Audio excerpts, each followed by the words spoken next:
The Republicans cave on the debt ceiling. Is anybody surprised? No. And they did it in a fashion that many people expected them to do it. It's Memorial Day weekend. A lot of people are spending times thinking about more important things where our U.S. government says, perfect, great opportunity while everybody is distracted to cram through a bill. Both sides get to declare victory. It is another situation where it's more of the same. They just kick the can down the road. Nothing actually gets done. It's more uselessness. So we're going to hear what they say about it. Biden came out. You can see he's kind of doing a victory lap here. He's mostly inanimate these days. And so when he gets a big smile like that, you know something is either broken or he's like actually happy. It's like a kid who gets an ice cream cone. He's like, this is just nuts. And that's all courtesy of the Republicans as per usual. And look, I understand that nobody wants the country to default, and I don't want the country to default, but I also don't want more of the same, which means we're going to default later down the road. And what's more irritating about this whole debate is they talk like they're going to do something. And they always tell us that there's going to be action. And then they come out even when there is no action and they tell us there was action. And so we just get tired of the same stupid game over and over and over every 2 years or 3 years. And we were talking about this on our locals for weeks before we even got to this point. We were saying, hey, should we even talk about the debt? Like, is this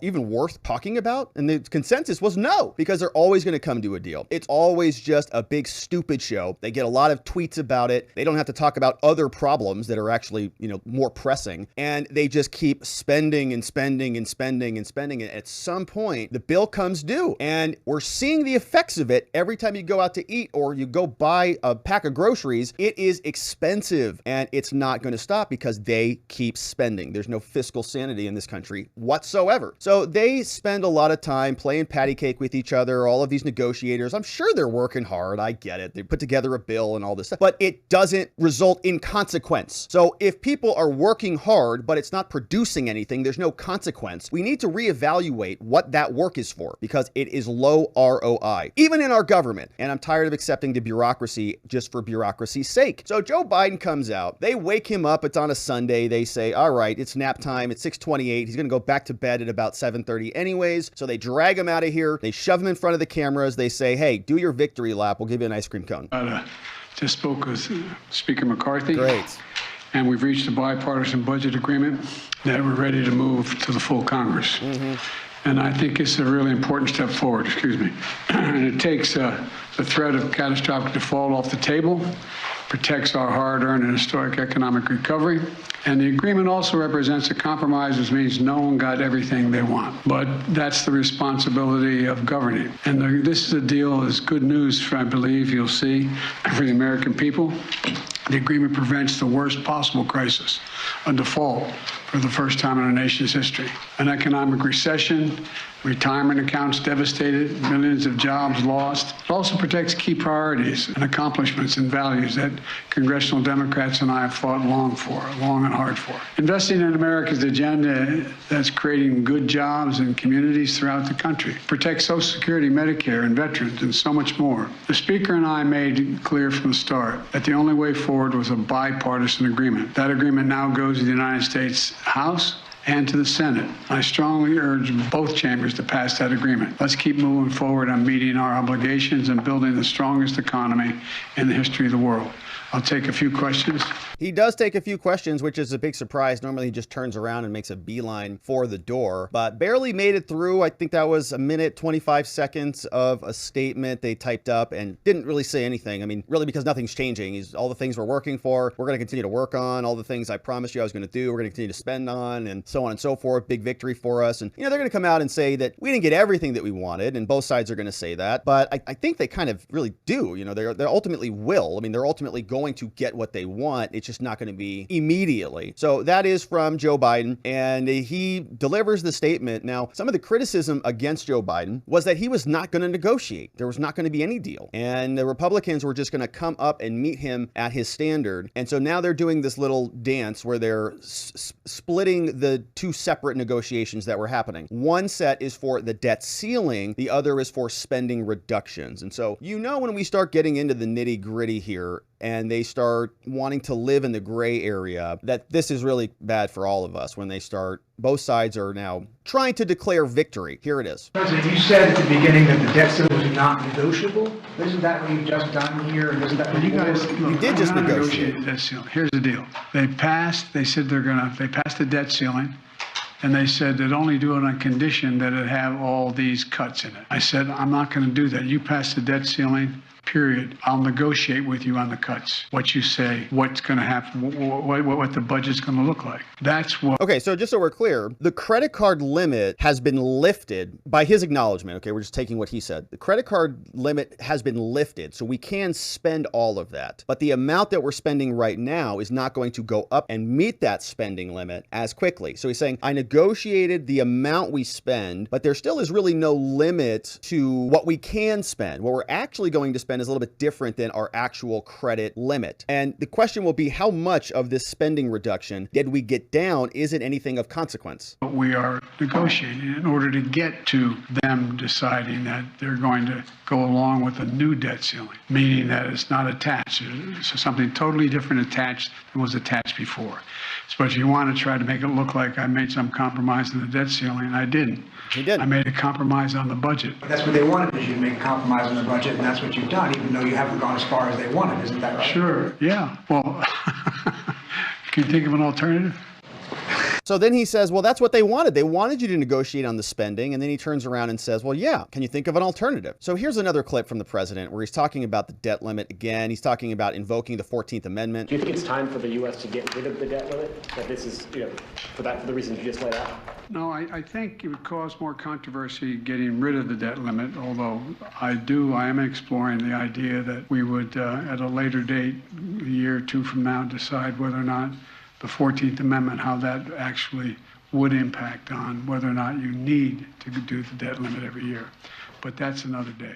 Thank you. All right, so 14th Amendment, and the 14th Amendment has a clause in it which talks about debt. And so it is in Section 4. Let me grab this while we're here. But you can see here, Section 4, this is from the 14th Amendment. It says, the validity of the public debt of the United States authorized by law. And the 14th Amendment came after the Civil War as part of the Reconstruction Amendments, 13th, 14th, 15th. Section 4 was talking about the debts incurred in suppressing insurrection, rebellion shall not be questioned. Incurred for payment of pensions and bounties for services in insurrection, but neither the United States nor any state shall assume or pay any debt or obligation incurred in the aid against the United States, but all such debts shall be held illegal and void. Okay, so basically taking this and saying the public debt of the United States needs to be honored pursuant to the 14th Amendment, and just reading this into that. And so like a stretch, right, as you can just read the plain text of the law. But they're leaning on that because they're desperate. They just want to continue to spend and spend and spend. But to be honest, I don't think that there's any need to go to the 14th Amendment or to invoke the debt clause, because quite frankly, they're just spending. I mean, there's no real hurdles from the Republicans at all. And when the media asks why Democrats are upset about this, are the Democrats mad at you because they didn't get what they wanted? This is what Joe Biden says. Look how laughing and giddy he is. Mr.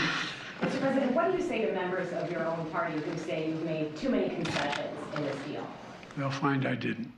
They'll find I didn't. If the deal's bad, it's not that bad. Just wait till they see what's in it, because basically the White House is declaring victory. And McCarthy's doing the same thing. He's coming out there, and they stayed up all night working hard. They came out, gave us a press briefing. This, it'll be calibrated. Your review will be calibrated. And here's what that said. They all came out. So we worked through the night last night. We're finalizing. And they came out, and they're showing you how hard they worked, because this guy came out in just a t-shirt. His hair's kind of messed up a little bit. This other guy, they're all tired. They've all been working real hard to get this done. The language on an agreement with the president that I believe is worthy of the American people. Just to take you back to where we all started, back to February 1st, sat down with the president. I said, let's work together to be able to raise the debt ceiling, but curve the amount of spending, to let America be able to work again, cut red tape. So that's what you said originally? Get some work requirements to help people get back into work. I think this agreement frames all of that from limit, save, grow. Doesn't get everything everybody wanted, but that's in divided government. That's where we end up. I think it's a very positive bill. I want to thank Garrett Graves and Patrick McHenry for the hours that they put in from the very beginning. I mean, No one thought at any given day that we would be where we are today. The president said he wouldn't negotiate with us for 97 days. He wouldn't even allow us to talk. After we passed a bill, we were able to get in. But it wasn't until the final 2 weeks that would we really be able to sit down and communicate with one another. I do want to thank the president's team that he put together. Very professional, very smart. Great team. Very strong beliefs that are different than ours. And I think at the end of the day, people can look together to be able to pass this in the House and the Senate together to sign it and send it to the president. With that, let me bring in... Who got more? I want Garrett to say a few words. I want Who Patrick won more? to say a Did few the words, Democrats get and then more, we'll be or able to did take the Republicans questions get and more then in the we'll deal? first Who start. won? We're No gonna longer fast do you forward. have to pass a bill to find out what's in it. We will abide by 72 hours. This will not be thousands of pages. Okay. This will be about 150 pages or less. Not only will the members be able to read it, the public will be able to see it as well. All right. I wanted to make sure that the members actually hate got it, the but at least information we'll get to see about it. the bill before it's read to all of you. Great. I'm trying to change the House where it works again. We know at any time when you sit and negotiate within two parties that you got to work with both sides of the aisle. So it's not 100% what everybody wants, but when you look, the country is going to be stronger. This is going to be transformational. What percent is it for the Biden administration? It's not 100% of everything that everybody wants, but what are the percentages? That would be my follow-up question. Is it 50-50, or is it 95-5, or is it 99-1? Where our Congress is literally going to vote to spend less money this year than we spent last year. That's We're going great. to reform cutting red tape. That's great. So as just NEPA hasn't been reformed in more than 40 years, streamlining it. Construction jobs today, if you want to build a road, it's 7 years of review. We narrow that to 1 to 2. That is transformational, that America can get to work again. Transformational. People can have jobs again. Wow. Cut our spending, and also protect our military and our vets. With that, let's open up for questions. Yes. Thank you.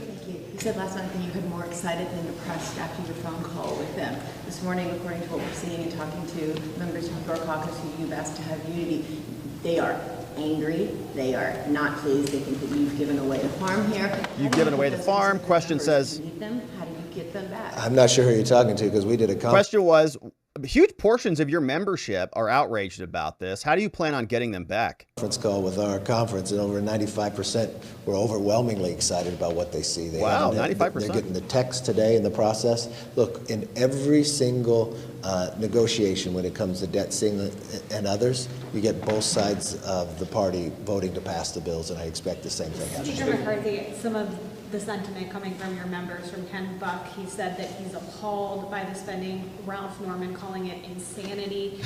Even if you can afford to lose some of those conservative members, do you worry that someone, because any one of them could, would bring a motion to vacate? Not at all. Motion to vacate? Not at all.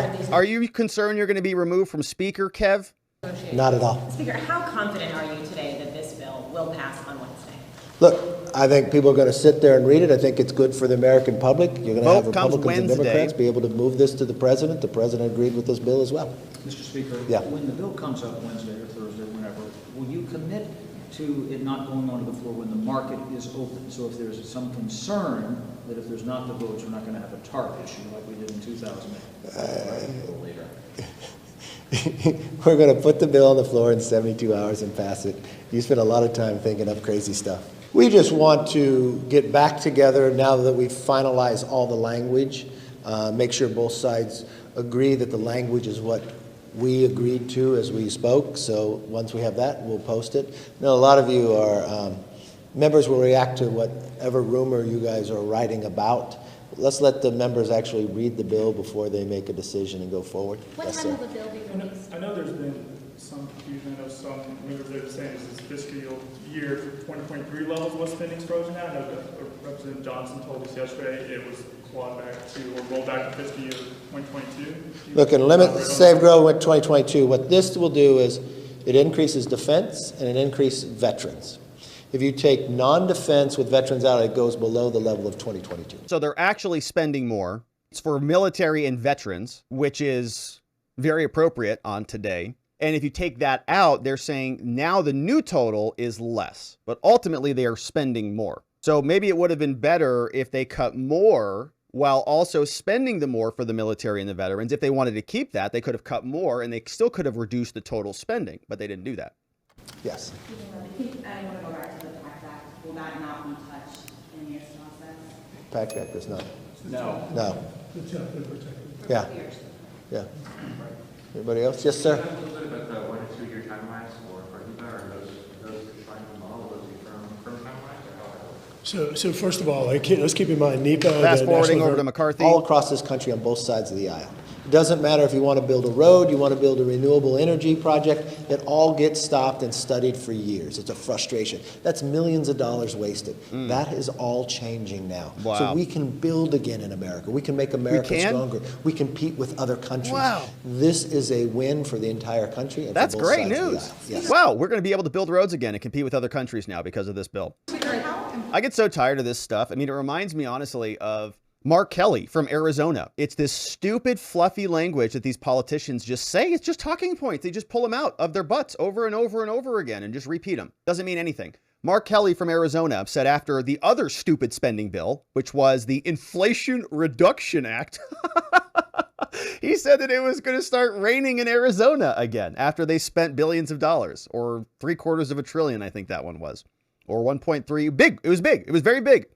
And we were questioning, how does this bill bring more water to Arizona? Mark, well, we're going to have water again, and it's not going to do crops and all the things. No, it doesn't. It's just money. You guys just keep spending. So it's great. You're reducing regulations and all of the other things that we want to see, but that's not essentially what this is about.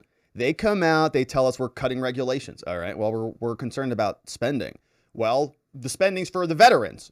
Okay, so that's great.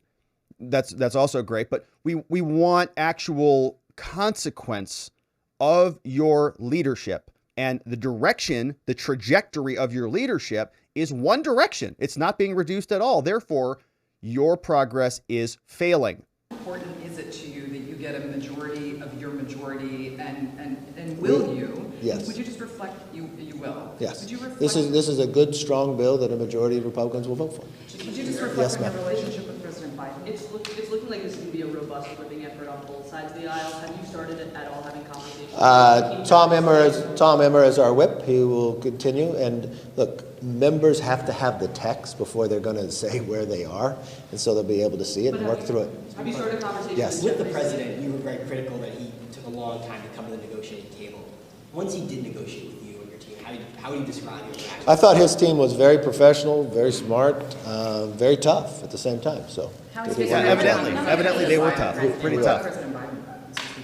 The president. When I was referring to president, I was referring to President Biden. Yeah, talk to President Biden. Yes. I want to ask, on your one pager that you released to members last night, one of the provisions that it's going to make Congress work again, and there's an appropriations piece that basically would trigger a return to spending at 99% of fiscal levels.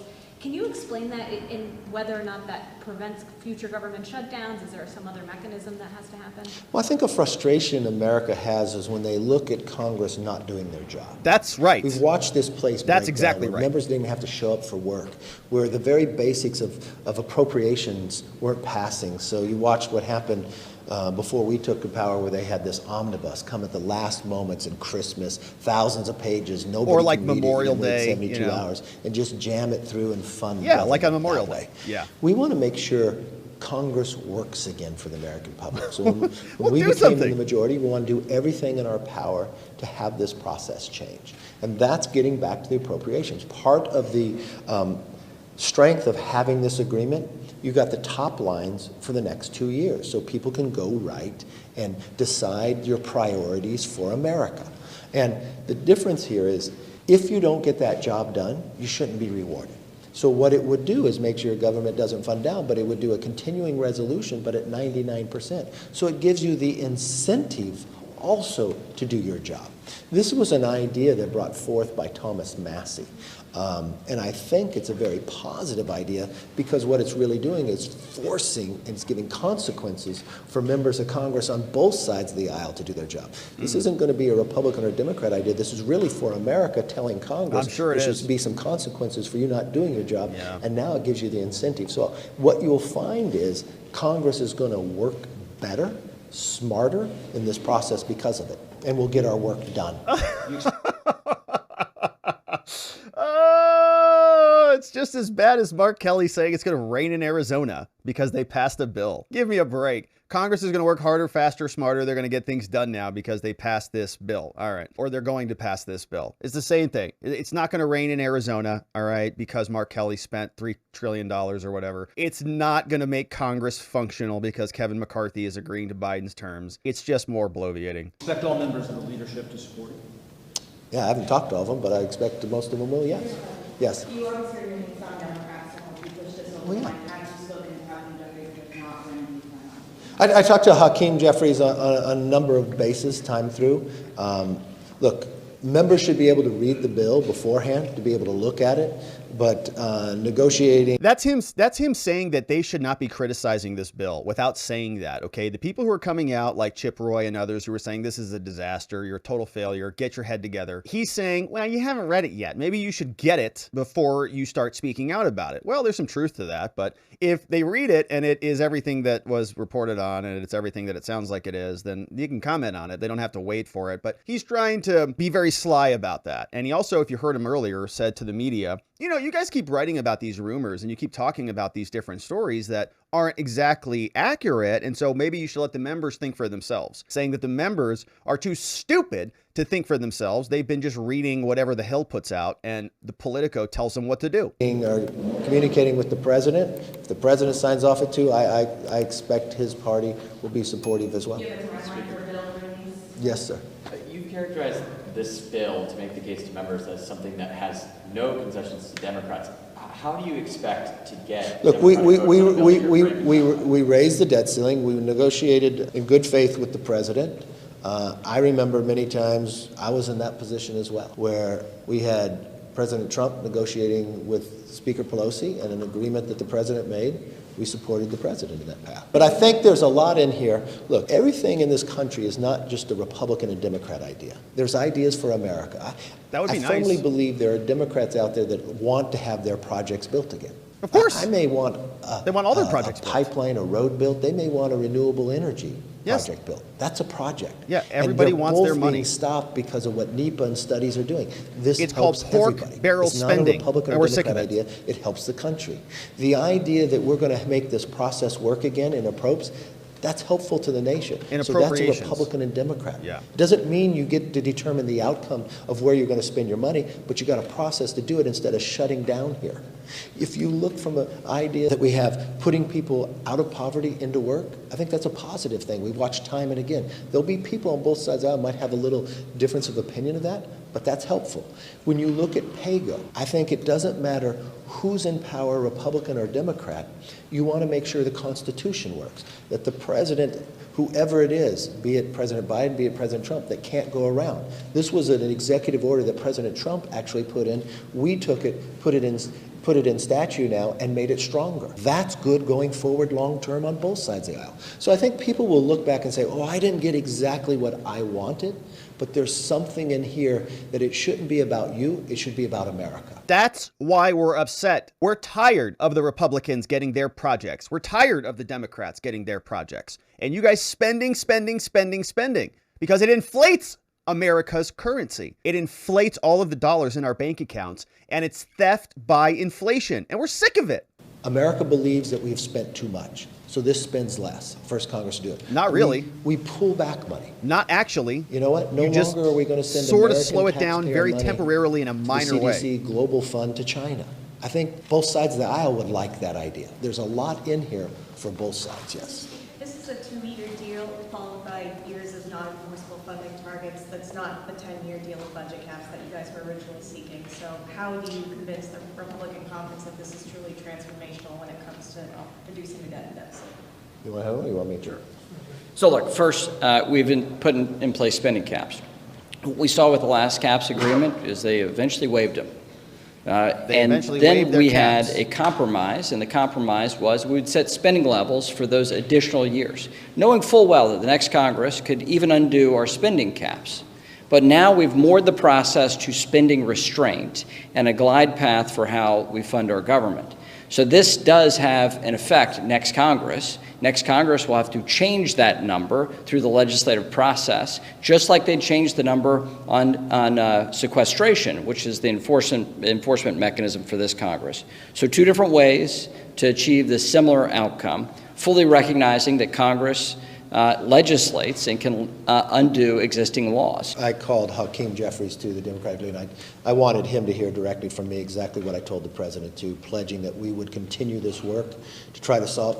I think if we can get energy right in America, it will not only make us independent, but it will make us stronger, produce more jobs, and there's great ideas on both sides of the aisle, and that's really when you look at things for Republicans and Democrats, I think that's a very strong place, especially in this bill as well, and the pledge of what we're going to work together going forward. So thank you all very much. Appreciate you. All right, so that's Kevin McCarthy, and he's feeling pretty confident out there. He's kind of like, yeah, it is for America. We did a good job. And he's pretty smooth up there behind the podium. He kind of just takes all the media there, and he's got the right answers, and he uses a lot of the same fluffy language that the media loves to hear, or at least they accept for some reason. They go, okay, well, I guess it's going to save America.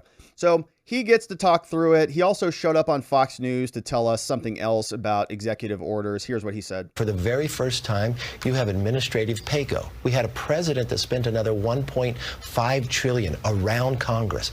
That can no longer happen. Meaning if he takes executive actions. I'm sorry, what? Meaning if he takes executive actions, he's got to cut to be able to go forward. Talk about where he's going to pay for it. He doesn't have to talk about it. He has to do it. That would have saved us $1.5 trillion in the first 2 years of this presidency. But that's a major savings. That has never been in law before, and now it's being put into law. Great. That's great.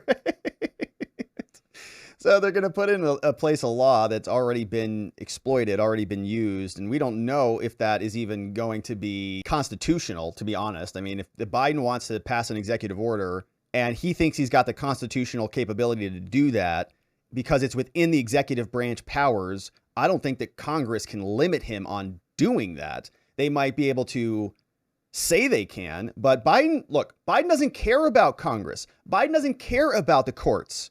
They just do things. We're just going to waive student loans. What? What? What are you talking about?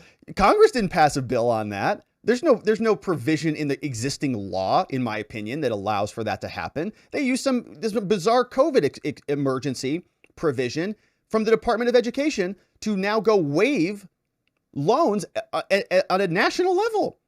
So they don't care about Congress. They just do things. And if the courts say no, they appeal them until the court finally says no. And then they have to, reverse themselves. And there's a lot of this going on, not only with student loans, but we saw that with property rights, with the CDC, and the list goes on.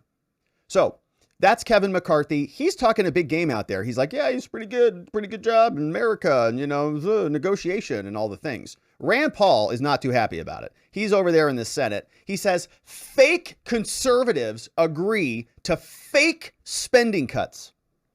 Deals will increase mandatory spending 5%, increase military spending 3%, and maintain current non-military discretionary spending at post-COVID levels. No real cuts to see here. Says conservatives have been sold out once again. We'll see what happens over there in the House of Representatives, and Congress will continue to scheme as they normally do. And in all likelihood, we'll see more debt, more spending, less services, less livelihood provided for the American citizenry, because everything is being inflated away, stolen by the government, who just keeps printing and printing and printing so that they can continue to consolidate their never-ending power at our expense.